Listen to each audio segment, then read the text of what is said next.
Hello good people, habari yako mpenzi mtazamaji unayemtazama. Leo nataka nishare na wewe kitu kimoja muhimu sana. Nataka nishare na wewe kwa habari ya nguvu ya kujipenda. Nguvu ya kujipenda. Watu wengi sana tunatamani watu watupende, tunatafuta watu watupende, lakini hatujawahi kukaa chini na kujiuliza ni kwamba vitu gani tutavipata pale ambapo tutakuwa tunajipenda si wenyewe. Na nataka nikwambie nguvu kubwa 3 za kujipenda. Jambo la kwanza, kujipenda kuna nguvu ya kuvutia watu wengine wakupenda. Unapokuwa unajipenda wewe mwenyewe, ni rahisi hata watu wengine pia kukupenda. Lakini unapokuwa wewe mwenyewe hujipendi, unapokuwa wewe mwenyewe unajichukia, ni ngumu hata watu wengine kukupenda. Kwa hiyo kujipenda kunavutia watu wengine wakupende. Watu wanaojipenda ni watu ambao huwa wanapendwa pia na watu wengine. Yaani kama kujipenda ni kama sumaku ya kuvutia watu wengine pia wakupende wewe. Hiyo ni nguvu ya kwanza.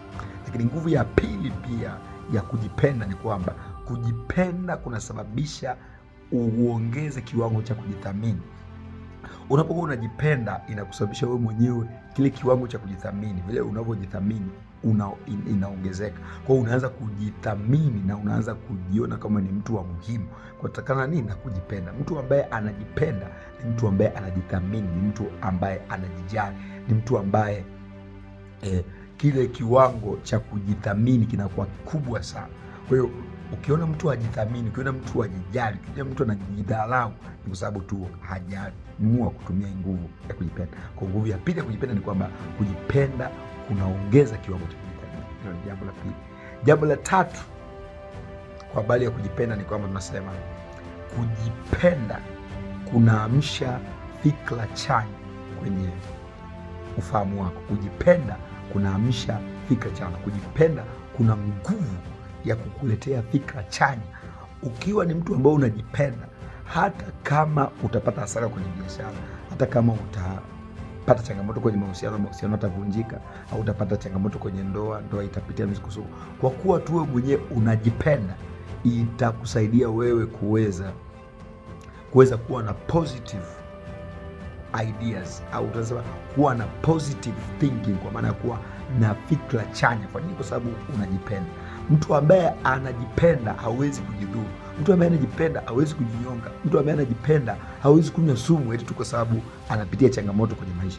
Watu wengi ambao wanajiua, watu wengi ambao wanakatisha maisha yao, watu wengi ambao wanajizuru, watu wengi ambao wanafanya vitu vya ajabu sana juu ya wao wenyewe, ni kwa sababu tu hawajipendi. Mtu yoyote anayejipenda ni mtu ambaye hajali sana nini kinaendelea kwenye maisha yake.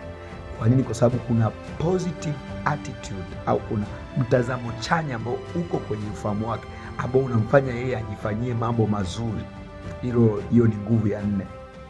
Hiyo ni nguvu ya 3 ya kujipenda. Na kumalizia, nguvu ya 4 na nguvu ya nyongeza ya kujipenda ni kwamba kujipenda kuna kusaidia wewe, kujipenda kuna kusaidia wewe kujifanyia mambo mazuri. Nguvu ya kujipenda inamsaidia mtu ajifanyie mambo mazuri.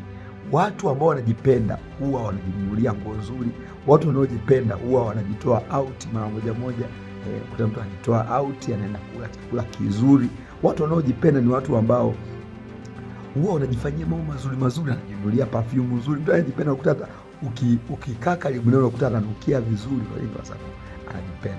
Watu wanaojipenda huwa wanajiweka vizuri, unakuta wanakuwa ni watanashati, wanavaa vizuri, wananukia vizuri, wanatembea vizuri, wanaambatana na watu wazuri. Kwa nini?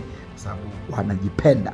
Kwa hiyo ukiwa unajipenda utajikuta unaambatana na watu wazuri, utakaa kwenye mazingira mazuri.